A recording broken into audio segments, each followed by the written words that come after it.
My name is Teresa Culpepper, and I presently serve as the Vice Chair for the Waterloo Commission on Human Rights. And let me explain why Human Rights Day is so very important.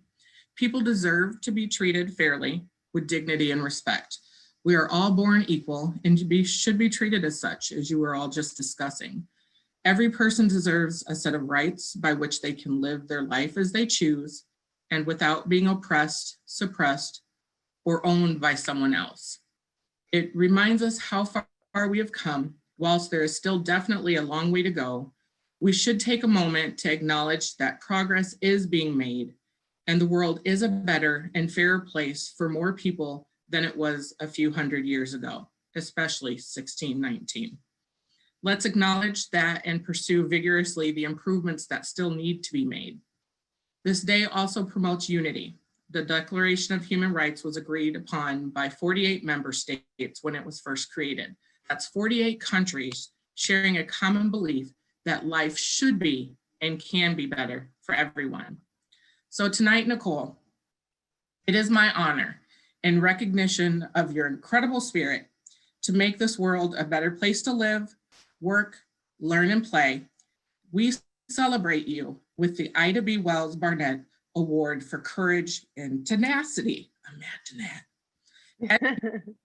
Ida B. Wells-Barnett was an African-American woman journalist and activist, courageously led an anti-lynching crusade in the United States in the latter 19th and early 20th centuries. She was a former and ardent advocate for African-American civil and human rights, women's rights, and economic rights. She maintained a fearless devotion to justice in her fight against racism, which often placed her in physical danger or social isolation. I hope you don't experience those. As a journalist and an activist, Ida B. Wells-Barnett made an indelible mark on the history of the United States and offered a critique of racial, sexual, and economic exploitation that still rings true today. And it's in the same spirit of activism, professionalism, courage, and tenacity that you, Nikole Hannah-Jones, continue to courageously and fearlessly engage everyone, scholars, public officials, educators, key stakeholders, and the general public alike, on the history of oppression and suppression of Black voices, minds, souls, and bodies here in the United States, which have current implications for present-day racial disparities and inequities in many sectors of our local, state, and national communities. So I want to say to you, congratulations, but most of all, thank you for standing up and advancing human rights across our nation and here in your very own hometown.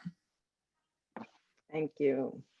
Thank you. That's amazing. I appreciate that. It is my honor.